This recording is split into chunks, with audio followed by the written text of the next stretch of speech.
तो हेलो दोस्तों, नमस्कार। स्वागत है आपका मेरे चैनल पर। मैं एडवोकेट आरडी आप सबका स्वागत करती हूँ। और जिस तरह से मैं आपको पहले भी कह चुकी हूँ कि जो हमारा ये चैनल है ये टोटली क्राइम स्टोरीज को बताता है। और मेरा मकसद, मैं पहले भी कह चुकी हूँ, आज भी वही चीज़ बोलूँगी, मेरा मकसद बताना नहीं बचाना है।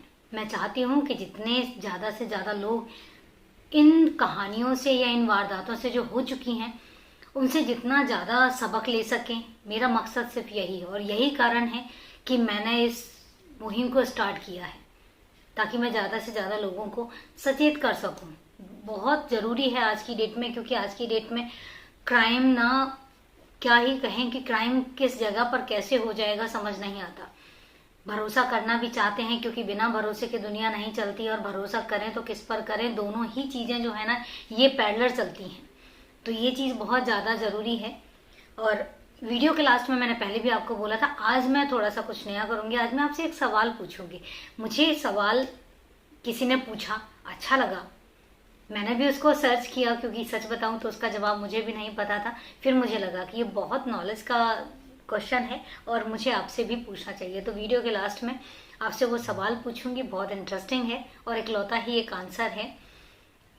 तो आज की जो कहानी है, एक्चुअल कहानी कोई और थी, लेकिन आज जो कहानी है वो कहानी मुझे किसी ने बताई और मुझे वो कहानी इतनी अच्छी लगी कि मुझे लगा कि नहीं, आप लोगों को सुनाना चाहिए, आप लोगों तक ज़रूर इस चीज़ को पहुंचाना चाहिए।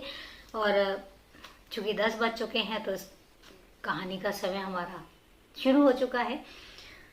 और कई बार कहते हैं कुदरत कुछ ऐसे फैसले करती है, जब कुदरत फैसलों पर आती है तो उसके फैसले बड़े अनोखे होते हैं और हमें लगता है कि कहाँ से कैसे सुराग निकल के आ जाते हैं, कहाँ से कैसे कुदरत सामने बिल्कुल चीज़ों को सामने परोस देती है।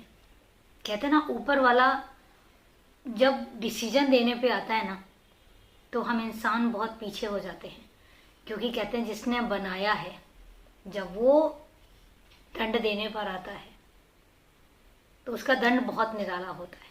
और सच में आज की कहानी भी इन्हीं सब चीज़ों से प्रेरित है। इस चीज़ से प्रेरित है कि कहानी मतलब कुदरत ने कैसे कैसे एग्जाम्पल सेट करता है और कहाँ कहाँ से चीज़ें निकाल के कुदरत सामने रख देती है। और जब कोई इंसान क्राइम करता है तो कुदरत बख्शती नहीं है, उसको सजा मिलती ही है। कैसे मिलती है ये आज हम अपनी स्टोरी में जानेंगे। ये वारदात है एमपी की। एमपी में एक डिस्ट्रिक्ट है, छतरपुर डिस्ट्रिक्ट। छतरपुर डिस्ट्रिक्ट से वैसे आप ना वाकिफ हों, लेकिन जब बात आती है एक नाम की तो आप लोग जरूर पहचान जाएंगे, बागेश्वर धाम। बागेश्वर धाम आजकल तो बिल्कुल चर्चा में है, तो उस नाम से आप सब वाकिफ हैं। बागेश्वर धाम जो है वो छतरपुर से महज 8 या 10 किलोमीटर की दूरी में है। छतरपुर डिस्ट्रिक्ट में एक तहसील लगती है लौ कुश नगर, और लौ कुश नगर में ही एक गांव है। आज उस गांव की कहानी है। ये अटकोहा गांव है एक।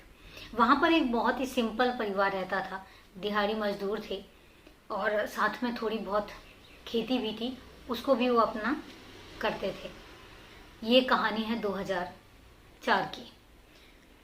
हुआ यूं कि उस परिवार में जो हस्बैंड वाइफ थे उनके 4 बच्चे थे, और चारों बच्चे वही पढ़ने और लिखने में एवरेज, वो स्कूल भी नहीं भेजते थे, क्योंकि जब लेबर क्लास आती है और वो भी गांव के वो लेवल पे आती है तो हर कोई इतना जागरूक नहीं है कि अपने बच्चों को एजुकेशन प्रॉपर दिला सके या एजुकेशन के लिए बहुत ज़्यादा अवेयर हो। उनके लिए एजुकेशन ये है कि बच्चा चला गया तो चला गया, नहीं गया तो नहीं गया, क्या करना है। और एक गरीबों की, हमारे यहाँ पे लेबर क्लास की एक मेंटालिटी है कि गरीब का बच्चा पढ़ लिख के करेगा भी क्या, मजदूरी ही तो करेगा, जबकि ये सोच बहुत बेबुनियाद है।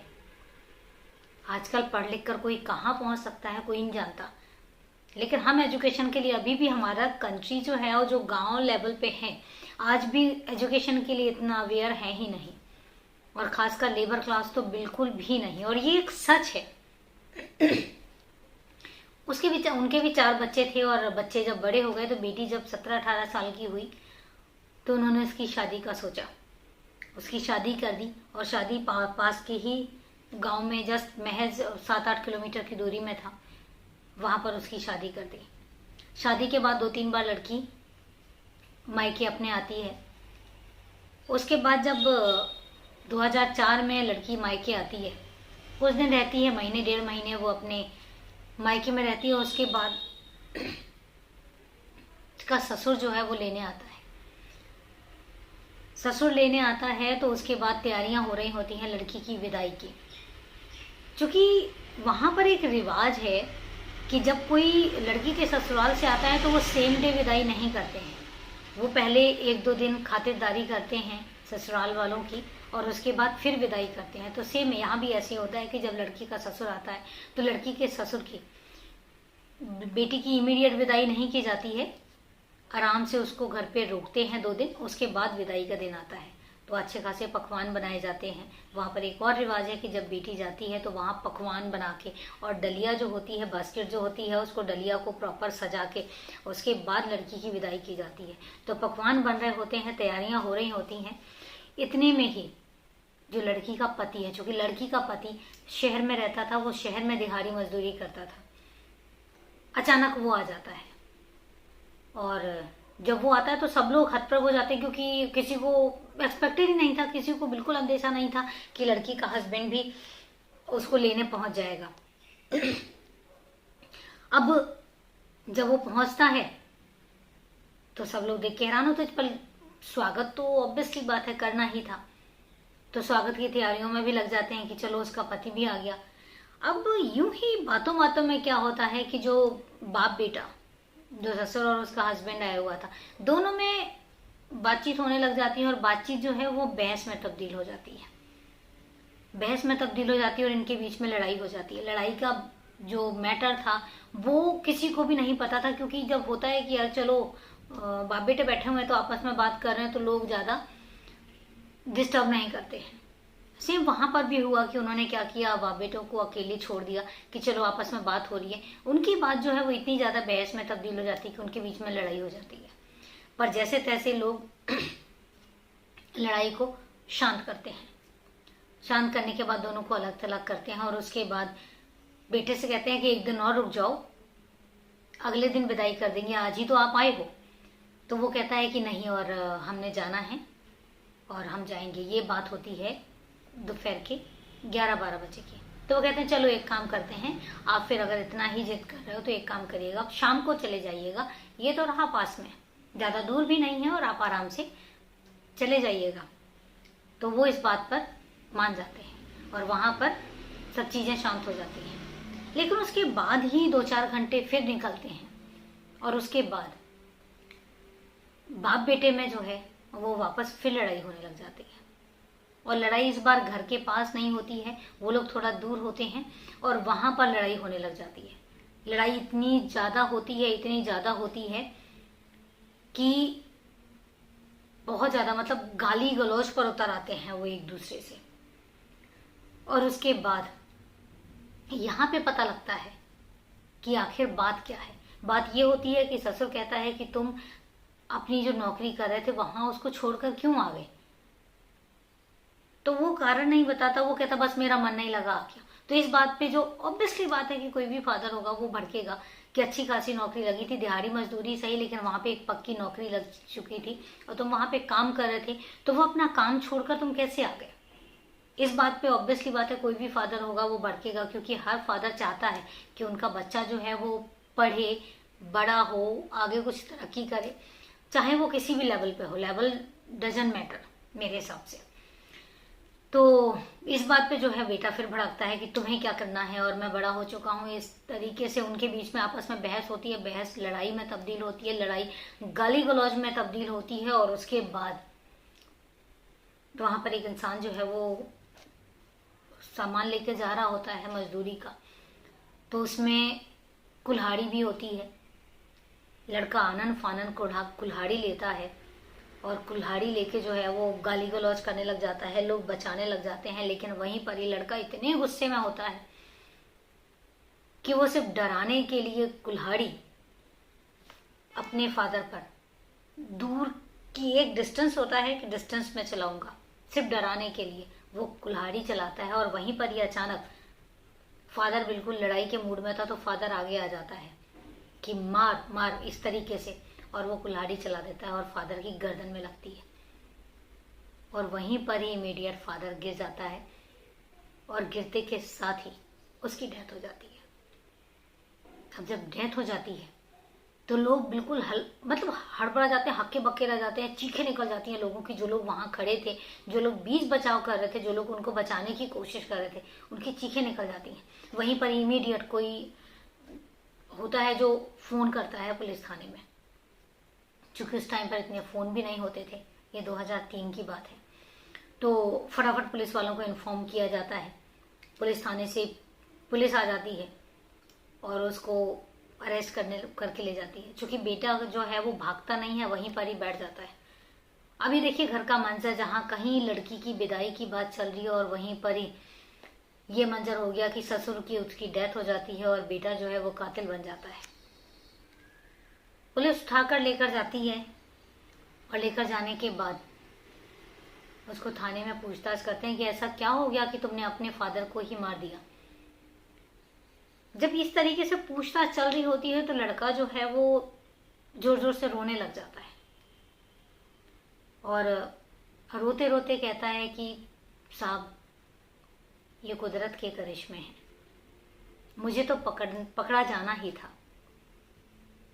इस बात पे पुलिस भी हैरान रह जाती है कि आखिर ऐसा ये क्यों बोल रहा है। तो पुलिस पूछती है कि आखिर ऐसा हुआ क्या है जो तुम इस तरीके से बात कर रहे हो। तो वो फिर बताता है कि साहब आज से 1 साल पहले मैं छतरपुर में रह रहा था, दिहाड़ी मजदूरी कर रहा था और 1 साल पहले मुझसे एक खून हो गया। अब पुलिस वाले भी हैरान परेशान कि 1 साल पहले खून हुआ और पता भी नहीं चला। तब वो बताता है कि साहब 1 साल से मेरे हाथों मर्डर हो गया। मर्डर कैसे हुआ कि मैं रास्ते में जा रहा था, अब मेंटालिटी सोचिए इंसान की कैसी होगी। मैं रास्ते में जा रहा था और जाते जाते एक इंसान मुझसे टकराया, टकराते टकराते लड़ाई हो गई और लड़ाई वो इस तरीके से बढ़ी कि मैंने उस रास्ते से पत्थर उठाया और पत्थर उठा के उसको पीटता रहा और पीटने के बाद इतना पीटा कि उसकी मौत हो गई। और उसके बाद मैं वहां से भाग लिया, जो कि मुझे कोई नहीं पहचानता था। और 2003 की बात है, उस टाइम पर इतना सीसीटीवी कैमरास भी इतने एक्टिव नहीं थे, किसी को पता ही नहीं था कि कौन था, कहाँ से आया, कैसे आया। जिसकी डेथ हुई उसको भी लोग नहीं जानते थे, जिसने मारा उसको भी नहीं जानते थे, एक चलते फिरते रास्ते में। और उसके बाद और वैसे भी जब बात लेबर क्लास की होती है, बात लोअर क्लास की, तो हमारी मेंटालिटी आज भी ऐसी है कि चलो कोई नहीं, हो गया, हम इतना तवज्जो नहीं देते, चाहे किसी के लिए भी बात कर ली जाए। और हकीकत भी यही है, हम सब जानते हैं। तो ना इतना पुलिस ने तवज्जो दिया, ना ही इतना लोगों ने बॉदर किया, और बस वो बात आई गई हो गई और वो 1 साल तक फ्री रहा, उसको पकड़ा ही नहीं गया। लेकिन कहते ना कुदरत का इंसाफ। तो फिर वो कहता है कि सब 1 साल से मैं वहीं रह रहा हूँ, वहीं पर ही नौकरी कर रहा हूँ और मुझे ना तो किसी ने पकड़ा और ना ही किसी ने कोई बात की। लेकिन इंसान फैसला करे ना करे, इंसान पकड़ पाए ना पकड़ पाए, जब बात ऊपर वाले की आती है तो ऊपर वाला सब जानता है। और वो जब फैसले करने पे आता है तो बहुत ही सटीक फैसला करता है, नाइंसाफी नहीं करता ऊपर वाला। कुदरत के फैसले बहुत ही अचूक होते हैं। तो फिर वो कहता है कि ये है, मुझे सजा तो मिलनी ही थी, अब मैं वहां से नहीं पकड़ा गया तो ऊपर वाले ने तो सजा देनी थी, तो इसलिए आज मेरे हाथों ये सब हो गया। मैं मारना नहीं चाहता था बस, लेकिन पता नहीं कैसे हो गया। मैंने तो सिर्फ और सिर्फ उनको डराने के लिए कुल्हाड़ी उठाई थी और उसके फादर की डेथ हो जाती है। तो उसके बाद पुलिस चार्जशीट फाइल करती है और उसके बाद फिर आगे केस चलता है। पनिशमेंट उसको उम्र कैद होती है। और चूंकि इतने ज़्यादा मतलब हाई फाई नहीं होते हैं कि वो आगे जाके केस प्रोसीड कर सकें, तो आज भी वो उसी जेल में है। ये थी पूरी वारदात। अब बात आती है कि कुदरत के फैसलों की। तो हकीकत यही है, हम कहते हैं कि कई बार लोग कहते हैं कि भगवान में बहुत ज़्यादा मतलब कुछ लोग बिलीव करते हैं, कुछ लोग नहीं करते हैं, लेकिन बात यही आती है कि ये कुछ फैसले ऐसे होते हैं जिन पर आप ना भी चाहें तब भी विश्वास होता है। तब ऐसे लगता है कि शायद कहीं ना कहीं से उस इंसान को सिर्फ एक पनिशमेंट देने के लिए, अदरवाइज अगर वो सब नहीं होता तो शायद वो जिंदगी में कभी भी नहीं पकड़ा जाता और वो आज़ाद घूमता रहता। पर कुदरत है, उसने जब फैसले देने होते हैं और उसने फैसले दिए भी, और जब फैसला आया तो बहुत अच्छा फैसला है, जो होना चाहिए, एक्चुअल में जो होना चाहिए। चाहे वो गलती से हुआ हो या चाहे वो जानबूझकर हुआ हो, लेकिन उससे पहले एक ऑलरेडी मर्डर हो चुका है उसी के हाथों। तो कुदरत ने अपना फैसला किया, उसके बाद कानून ने अपना फैसला किया, और आज वो इंसान जिसको पनिशमेंट मिलनी चाहिए वो जेल में है और अपनी सजा भुगत रहा है। तो ये थी पूरी वारदात। अब जैसा कि मैंने आपसे कहा था कि मैं कहानी के लास्ट में आपसे एक क्वेश्चन पूछूंगी, तो क्वेश्चन ये है कि ऐसा कौन सा जीव है जो कभी पानी नहीं पीता। अब चूंकि पानी जो है हमारी रिक्वायरमेंट होती है, लेकिन फिर भी दुनिया में एक जीव ऐसा है जो कभी पानी नहीं पीता। आई होप आप में से बहुत लोगों को इसका नाम पता होगा। जिनको नाम पता है मुझे कमेंट करके ज़रूर बताएं, और कल मैं कहानी के लास्ट में इसका आंसर भी बताऊंगी, और जिन जिन ने सही आंसर दिए होंगे उनके मैं नाम भी बताऊंगी। अच्छा लगेगा आप ज़्यादा से ज़्यादा कमेंट करेंगे, और ज़्यादा से ज़्यादा परिवार को बढ़ाने के लिए चैनल को सब्सक्राइब भी करेंगे, बेल आइकन भी प्रेस करेंगे, लाइक भी करेंगे, शेयर भी करेंगे। क्योंकि मकसद बताना नहीं, बचाना है। तो चाहते हैं कि ज़्यादा से ज़्यादा लोग कहानियों को सुने, इन वारदातों को सुने, और उससे एटलीस्ट सबक लें कि हम क्राइम से कैसे दूर रह सकते हैं। तो ये थी आज की वारदात। आज चलते हैं और मिलते हैं फिर कल एक नई कहानी के साथ, एक नई वारदात के साथ। तब तक के लिए नमस्कार, जय।